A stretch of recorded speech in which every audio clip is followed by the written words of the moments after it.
Fait que je viens de finir de manger mon gruau, fini mon café. Puis je pensais à ça, s'il y en a parmi ceux qui regardent ces vidéos qui s'intéressent à essayer de faire ça, donc reproduire l'expérience, puis ils savent pas trop où commencer, puis c'est des urbains comme moi puis qui n'ont aucune expérience, c'est difficile de savoir exactement quoi faire. Fait que une des façons de commencer, c'est d'acheter l'équipement. Fait que je peux donc vous dire c'est quoi que moi j'ai acheté pour vous donner des idées peut-être si vous voulez acheter la même chose que moi. Fait que je vais vous dire rapidement ce que j'ai acheté. La tente, c'est une Copper Spur 3 de Big Agnes. J'aime beaucoup, qui est grosse pour 2 personnes et demie. Mettre un enfant dans le milieu puis un couple, ça marche bien. Puis moi, je peux mettre mon pack-sac. Sinon, l'autre gros morceau, c'est le Nemo Casa 3D Long Wide. Ça, c'est un super matelas. Il est 9 cm d'épais. Chaud, il va très bien. Sinon, les autres choses, c'est ouais, il y a le petit oreiller. Petit oreiller, ça c'est Decathlon, pas cher, gonflable. Le sleeping bag aussi, c'est celui de Decathlon, pas cher, en polyester, puis il va jusqu'à 0 degré. Les autres choses, c'est le petit truc de même, ça j'ai acheté sur Mec, avec le petit cossin ici aussi, une tasse, des crocs pour se promener sur le camp, pour s'en mettre les souliers, des bottes de laine pour avoir chaud le matin. Des bons souliers pour marcher, là. Tu demandes au magasin de souliers, demande des souliers de trail. C'est pas pareil comme des souliers de marathon parce qu'ils sont plus solides un peu. Ça sert à rien d'acheter des bottes de marche, là. Ça prend des souliers de trail. Ça fait la job. Sinon, ça, je mets 2 paires de bas comme ça. Des bouteilles d'eau.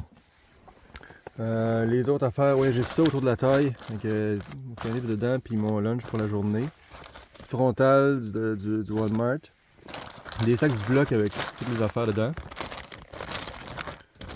Il y a un petit Garmin, ouais, ça c'était pour quand il n'y a pas de signal, mais ça c'est super cher. Je suis pas sûr que je le recommande si vous voulez aller à une place que il y a pas mal tout le temps du signal, mais ça coûte trop cher ça. C'est vraiment dispendieux. Il faut s'abonner pour voir le satellite. C'est vraiment, ça n'a pas d'allure que ça soit aussi cher. Mais je le recommande quand même si vous voulez réconforter vos proches, là, parce que c'est plate quand ils ne peuvent pas vous rejoindre. Si vous partez tout seul. Quand on part tout seul, c'est quand même un peu obligatoire parce que votre blonde ne vous laissera pas partir si vous n'avez pas ça.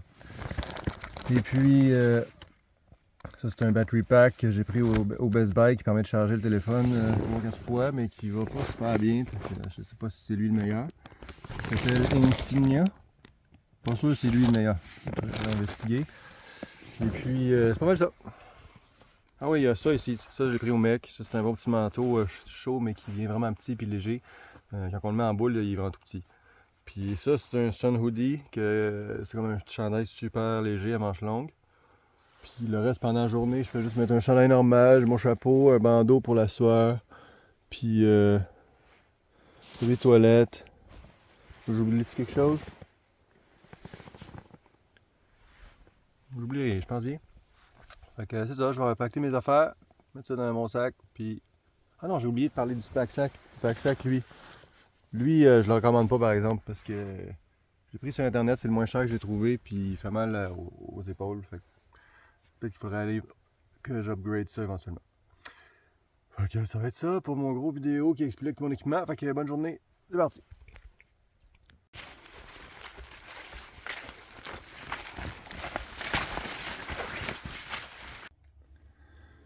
Fait que j'ai dormi là finalement. Mais là, je m'étais dit que je voulais me rendre au lac pour avoir de l'eau, mais j'avais encore un petit peu d'eau du vieux ruisseau dégueu. Fait que c'est ça. Je m'étais dit hier, là, mais il commençait à pleuvoir, puis il commençait à faire noir, puis je voulais faire ça pour aller me rendre ici, mais c'était particulièrement stupide. Puis là, je viens donc de faire ça, puis c'était dur, les arbres tombaient, puis c'était dans un ruisseau. Fait que faites pas ça la nuit pendant qu'il pleut, parce que c'est dur. Fait que là, je suis rendu là. Mon but, c'est de continuer, zou, pour aller me ramasser sur le sentier Intercentre qui commence ici. Fait que... c'est parti.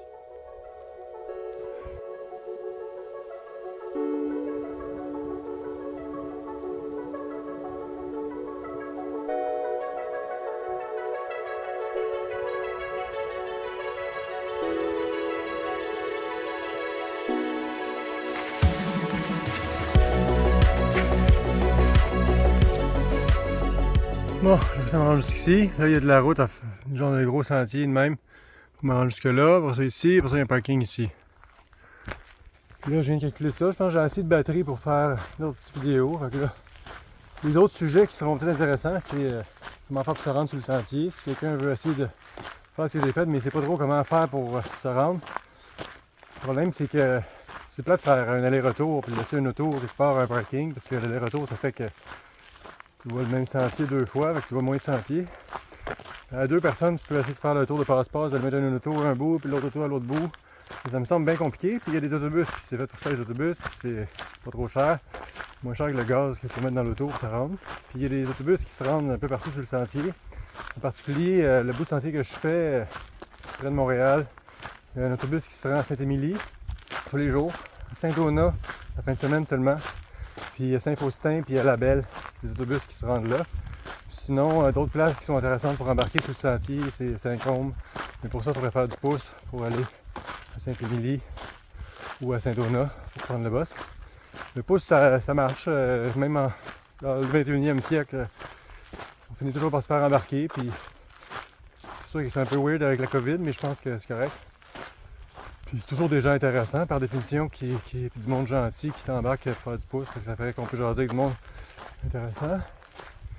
Et puis l'autre sujet, ouais, c'est ça. Le faire à deux ou le faire tout seul, les deux sont bons. Les gens sont bien inquiets de faire quelque chose tout seul, c'est trop dangereux, mais avec le petit cossin, comme en tout cas, le petit objet, le petit Garmin, ça fait que ça rassure les proches, puis je l'encourage à faire ça tout seul.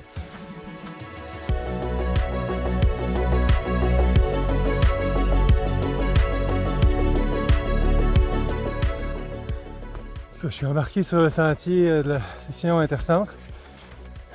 Un bout que j'ai jamais fait, ce bout-là, mais j'ai déjà fait le sentier intercentre 2 fois, que je vais reconnecter avec bientôt. Puis c'est dur.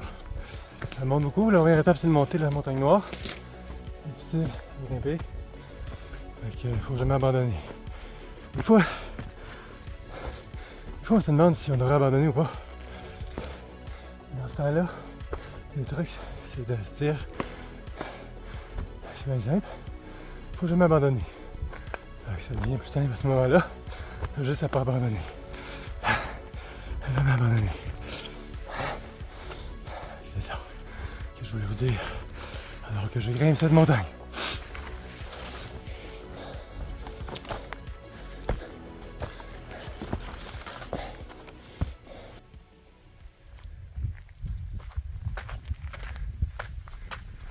J'arrive à une espèce de refuge qui s'appelle Mésanger, de 850 mètres d'altitude. Puis là, ici, on voit, c'est pas loin.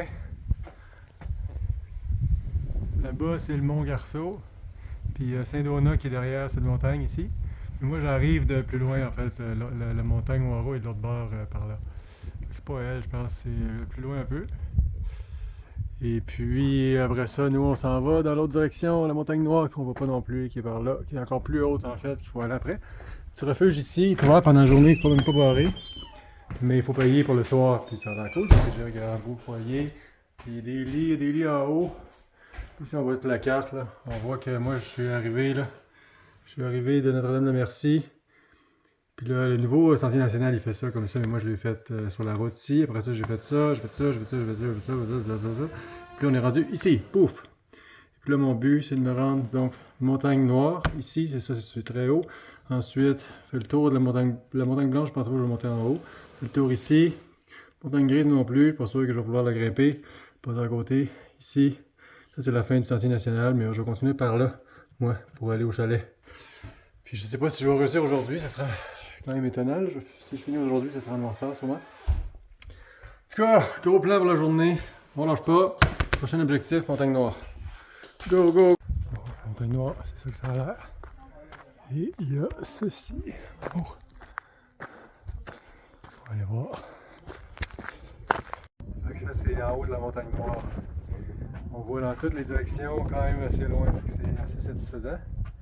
Parmi les choses qu'on peut voir ici, c'est premièrement le petit refuge où on était tantôt, c'est lui. Et puis la montagne qui est là de l'autre côté, c'est là que j'étais la nuit passée, j'ai dormi sur ça. Là, c'est le lac Archambault qui est là avec le. Là, dans l'autre côté, là, c'est là qu'on s'en va. Idéalement, je vais descendre à la montagne noire, je vais me ramasser sur celle-là. Ça, c'est peut-être la montagne blanche. Puis après ça, une autre montagne plus loin, peut-être montagne grise. Puis là, normalement, il faut que j'aille au chalet là, qui est après là. Plus loin par là, on voit d'autres choses intéressantes. C'est-à-dire le Mont-Tremblant. Le Mont-Tremblant est là-bas.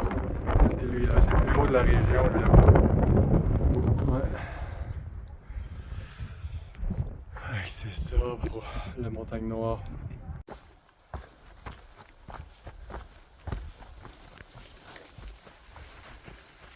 Une chose que j'ai le goût de dire par rapport aux sentiers de longue durée, quelqu'un qui décide de marcher, pourquoi il pourrait vouloir faire ça? Parce que j'ai pas tant de plaisir que ça à juste marcher de même. On s'entend que c'est juste de la marche. C'est pas un sport extrême. C'est pas très divertissant au niveau de ce qui se passe avec nos jambes. C'est vraiment juste marcher dans la forêt, on s'entend. Puis je veux pas de vue de tant d'animaux que ça. J'ai pas vu d'orignal, pas vu d'ours, j'ai vu des écureuils et des crapauds. C'est pas mal ça. Alors c'est pas ça l'objectif. Puis respirer la nature, tout ça, on s'en fout un peu en fait. Moi, ce qui est vraiment la chose que j'ai le goût de mentionner, c'est que c'est le feeling de progrès. Tu sens la progression puis l'accomplissement de façon vraiment viscérale. Wow. Viscérale, je disais. Dans le sens que, tu sais, dans la vraie vie, dans la ville, mesure de progrès, disons, ça pourrait être par exemple l'argent pour ramasser des affaires qui augmentent le confort, donc augmenter la grosseur de ta maison, le nombre d'affaires que tu as dans ta maison. Peut-être avoir du succès dans ta famille, les amours, les enfants, que tout est bien. Mais c'est comme difficile à mesurer, des fois. Puis on le sent pas de façon aussi viscérale, le progrès. Le progrès sur le sentier ici, c'est bien clair. On est sur une courbe en 3D, sur la surface de la Terre. Puis la mesure de progrès, c'est où je suis rendu sur la ligne. Où est-ce que mon corps est placé le long de cette ligne-là. Puis c'est bien évident, quand le progrès, c'est ça. C'est que j'ai avancé. Puis tu arrives le soir, quand tu as marché un grand nombre de kilomètres, puis les endorphines sont dans le fond. Là, dans le fond. Puis c'est ça, du style de Vatsa. Donc ça pourrait être l'explication un peu émotive de ce qui se passe ici. C'est vraiment ça que je voulais dire pour l'instant. Bon, fait qu'il est rendu 2h d'après-midi. Ici, il y a un parking à 2 km. Fait que là, je pourrais sortir là, puis abandonner, mais on n'a pas le droit d'abandonner. Parce qu'on n'abandonne jamais. Fait qu'à la place, on suit la ligne bleue. Ça, c'est le réseau Intercentre. Super beau sentier. On encourage ça. Si vous voulez faire juste une journée ou 2 ou 3, vous venez faire ça à la place de faire toutes les grosses affaires que j'ai faites. C'est le sentier qui relie la Nausière avec les Laurentides. C'est très excitant.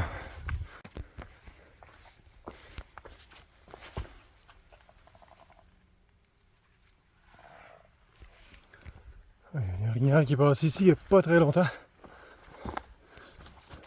Ça veut dire que oui, il y a des animaux dans cet endroit.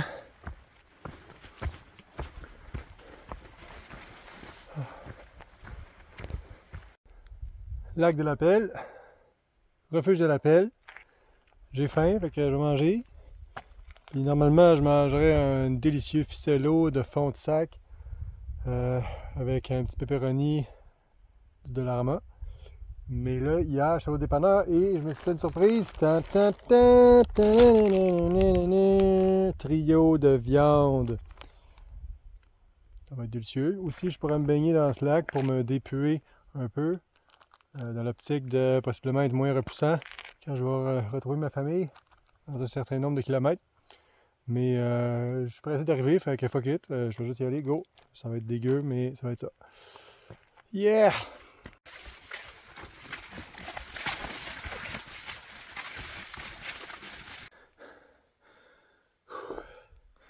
Là, mon problème, c'est que j'essaie d'aller très vite. Puis c'est vraiment tough. Je me sens un peu étourdi. Je pense que c'est parce que j'ai pas assez mangé Bon, je suis pas capable d'absorber l'eau. C'est comme s'il manque d'électrolytes ou de sel. Parce que j'ai pas amené assez de, tu sais, l'espèce de Gatorade en poudre ou en petit sirop. Fait que c'est ça. Mais j'ai vraiment le goût d'arriver à soir. Puis là, pour ça, il faut que j'aille au Nordais. Puis après ça, je sais pas combien de kilomètres. Après ça, je sais pas combien de kilomètres de route pour me rendre Mais c'est sûr que je vais finir en noirceur. Mais... Fait que, je pense qu'il me reste des noix un peu salées. Je vais manger des noix salées. Peut-être que c'est ça. Je sais pas si c'est ça, là, en tout cas. On lâche pas. Il faut jamais abandonner.